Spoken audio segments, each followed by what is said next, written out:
दोस्तों, एक लड़की दो चीज़ों से परेशान थी। एक तो उसकी बेतहाशा गरीबी और दूसरी उसकी खूबसूरती। दोस्तों, वो बहुत कम उम्र से ही खेतों में काम करने लगती है, मेहनत मजदूरी करने लगती है। लेकिन जब वो बड़ी होती है, जवान होती है, तो उसका खेतों में अकेले जाना मुश्किल हो जाता है, क्योंकि युग जमाना काफ़ी खराब चल रहा था। ऐसे में सोचती है कि बैटरी रिक्शा चलाने के लिए, क्योंकि सड़क पर वो रहेगी, लोगों के बीच में रहेगी, कोई डर नहीं रहेगा। लेकिन ना तो उसके पास लाइसेंस थे और ना ही उसके पास रिक्शा लेने के लिए पैसे थे। ऐसे में वो एक रिक्शे वाले के पास उम्मीद से जाती है, जहाँ पर किराए पर मिल सकता था। लेकिन दोस्तों, वो भी उससे मना कर देता है। लेकिन तभी एक ट्रक वाले की उस पर नज़र पड़ती है। नज़र पड़ते ही वो उसका दीवाना हो जाता है, या यूँ कहें कि उसकी नीयत खराब हो जाती है। फिर वो उससे दोस्ती करता है, धीरे धीरे उसकी मजबूरियों के बारे में जानता है। और फिर उसके बाद जो होता है वो सब कुछ आइए जानते हैं इस वीडियो में। लेकिन वीडियो में आगे बढ़ने से पहले बस वही रिक्वेस्ट कि आप वीडियो को लाइक कर दीजिए, चैनल को भी सब्सक्राइब कर लीजिए, ताकि मेरा हौसला बढ़ता रहे। दोस्तों, ये कहानी है गुजरात के राजकोट की एक लड़की जिसका नाम ममता होता है। अपने माता पिता के साथ रहती थी। घर में बहुत गरीबी थी, क्योंकि उसके पिताजी को लकवा मार गया था। और उसकी माँ जो है, उसके पिताजी की दिन भर सेवा में लगी रहती थी। ममता उस समय 8वीं में पढ़ रही थी, उसकी उम्र 13-14 साल की थी। लेकिन जब उसके पिता को लकवा मार जाता है, तो उसकी पढ़ाई वहीं के वहीं छूट जाती है। उसके बाद उनके इलाज के लिए और अपने पेट पालने के लिए वो इधर उधर मजदूरी करने लगती है, काम करने लगती है। ऐसे ऐसे 4 साल बीत जाते हैं। उसके पिता की वही स्थिति बनी रही, वो चारपाई पर पड़े रहते थे। उसकी माँ उनकी सेवा करती रहती थी। फिर वो दोस्तों, जब 4 साल बीत गए, अब वो बड़ी हो गई, तो अब वो खेतों में जाने से कतराने लगी, क्योंकि युग जमाना खराब था। वो खूबसूरत बहुत थी। जब महिलाओं का साथ मिलता तभी वो मजदूरी कर पाती थी, वरना अकेले कहीं जा भी नहीं पाती थी, क्योंकि वो खुद नहीं जाना चाहती थी, डरती थी। और ऊपर से उसके माता पिता भी मना करते थे। ऐसे में उसने सुना कि बैटरी रिक्शा चलाने वाली जो महिलाएं हैं, वो दिन में 500-700 रुपये कमा लेती हैं। जब वो मेहनत मजदूरी करती थी तो 150-200 रुपये, 300 रुपये उसको मिल जाते थे। तो वो सोचती है कि मैं रिक्शा चलाऊं। अब दोस्तों, इसके लिए न उसके पास लाइसेंस था, न उसके पास पैसे थे। 1-1.5 लाख रुपये, 2 लाख रुपये का रिक्शा मिलता था। तो जाती है राजकोट में, एक रिक्शा वाला होता है जिसका नाम तिलक राम होता है। उसके पास जाती है और कहती है कि मुझे एक रिक्शा चाहिए। अब तिलक राम जब उसको देखता है कि ये लड़की ऐसी है, 18-19 साल की उसकी उम्र होती है, इतनी खूबसूरत थी, लंबी चौड़ी, हट्टी कट्टी, वो देखता है, सोचता है कि ये रिक्शा वाली तो लग नहीं रही है। फिर वो पूछता है किस लिए रिक्शा चाहिए। तो बोलती है कि मुझे चलाना है, मुझे भी कमाना है, जैसे लोग सड़क पर चलाते हैं।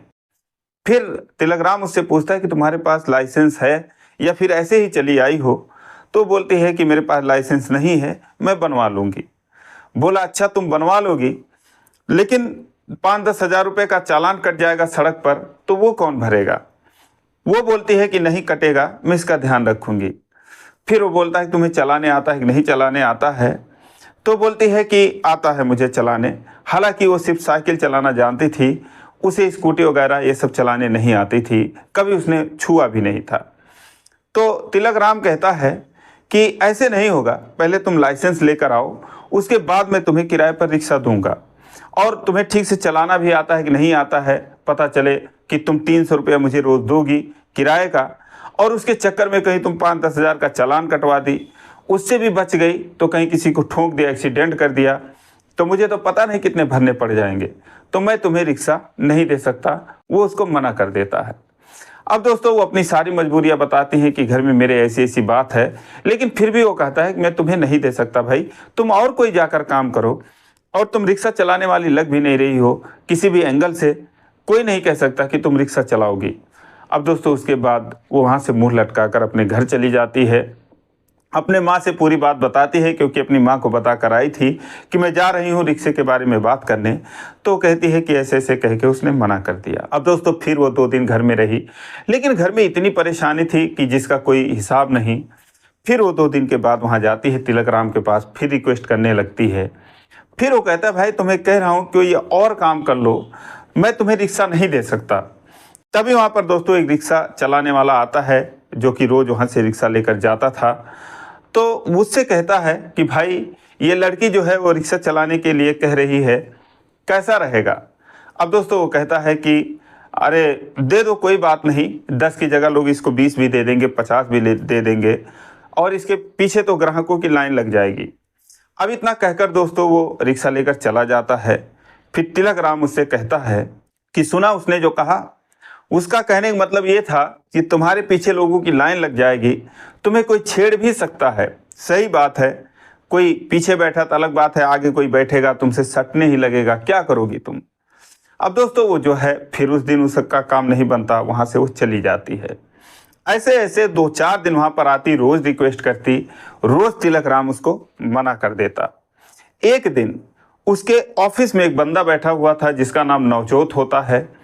वो अहमदाबाद का रहने वाला था, एक सरदार होता है।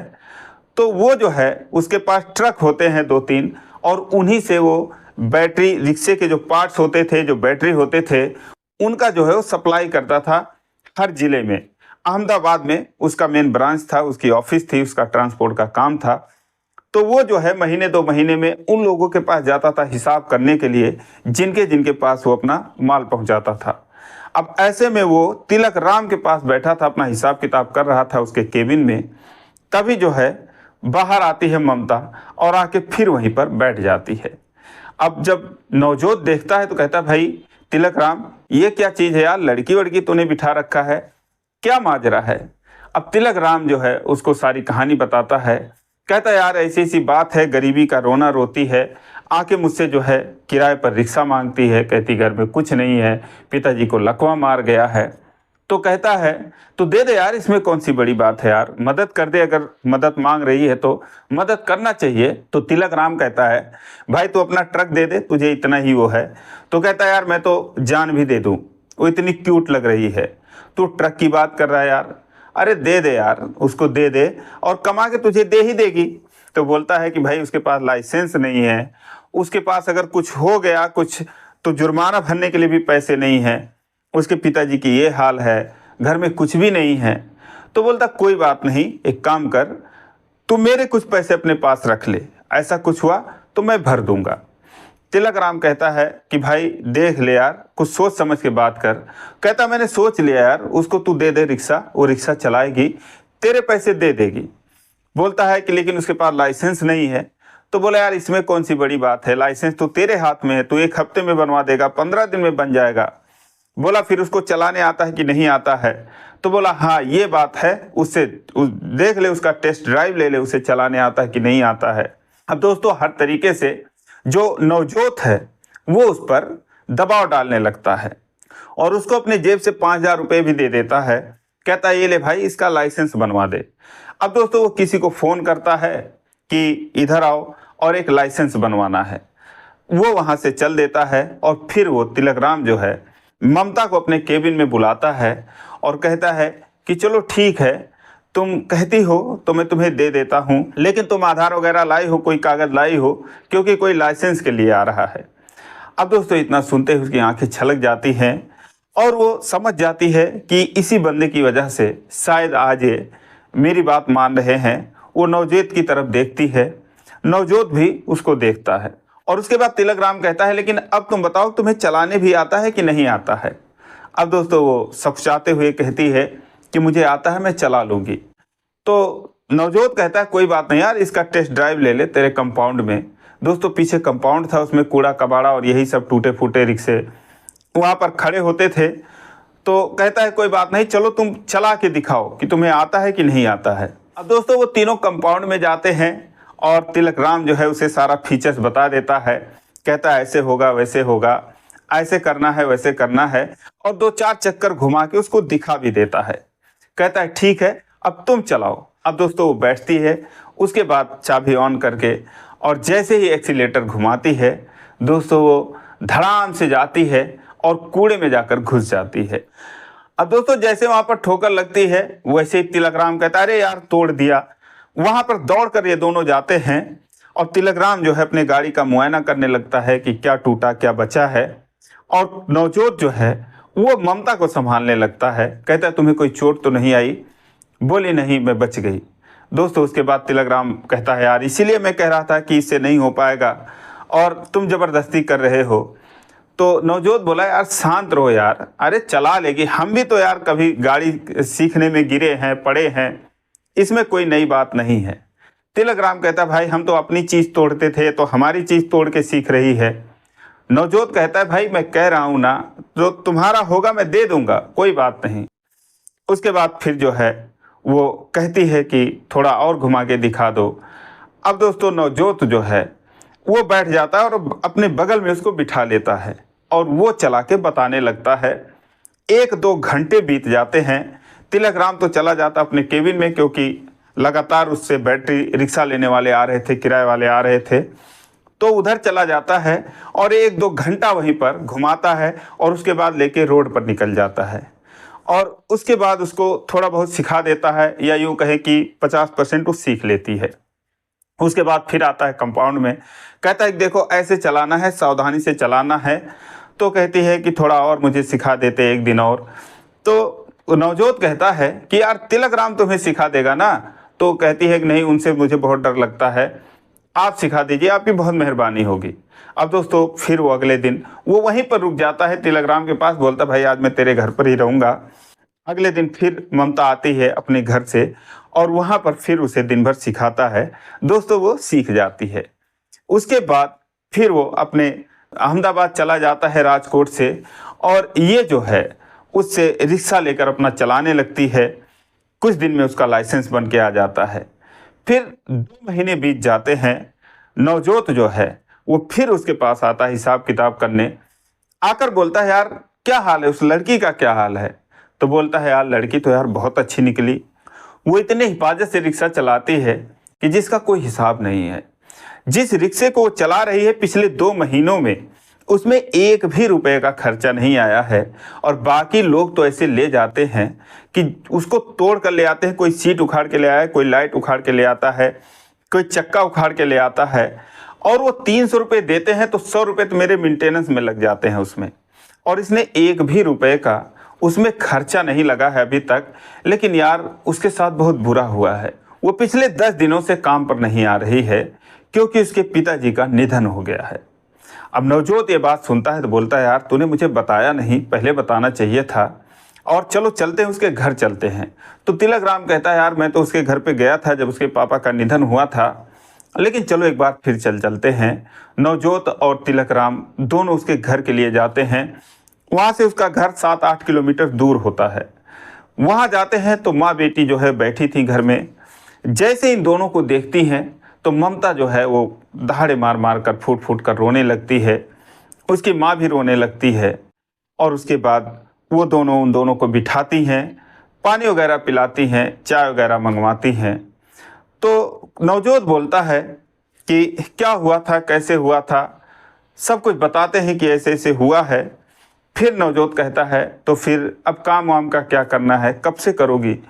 तो बोली कि हाँ काम करूँगी, क्योंकि पापा का क्रियाक्रम भी करना है, पैसे है नहीं, तो काम करूँगी तो कुछ दिन बाद ही कर पाऊँगी, तो इसीलिए बहुत जल्द ही मैं आऊँगी। वो कहता है क्यों, एक टाइम होता है क्रियाक्रम का, उसमें कर दो। कहती है पैसे नहीं हैं। फिर वो अपने जेब से 10-20 हज़ार रुपये रखा हुआ था, क्योंकि उसको पता चला था कि उसके पास कोई मजबूरी ज़रूर होगी। तो वो तिलक राम के दुकान से पैसे लेकर और उसके बाद फिर वहाँ पर गया हुआ होता है। तो उसके हाथ पर 20 हज़ार रुपये रखते हुए कहता है ये लो क्रियाक्रम जो है वो टाइम पर करो। तो दोस्तों अब वो माँ बेटी फिर रोने लगती हैं, कहती हैं कि आपका बहुत बहुत शुक्रिया, आपके पैसे मैं लौटा दूंगी। बोलता है कोई बात नहीं, जब कमा लेना तब लौटा देना। उसके बाद दोस्तों वो दोनों वहाँ से चले आते हैं और ये जो है अपना काम क्रिया करते हैं। हालांकि उसके पापा के काम में जो तिलक राम था वो भी गया हुआ था, वो भी देख रेख में था। दोस्तों उसके बाद जो है 2 महीने बीत जाते हैं। फिर जो नवजोत है वो फिर आता है उसके दुकान पर, और उसके बाद जैसे ही वो बैठता है तो तिलक राम कहता है कि यार तुम्हारे 10,000 रुपये उसने कमा कर रख दिए हैं, और वो उसने बोला है कि जैसे ही वो आएंगे उनको आप दे देना।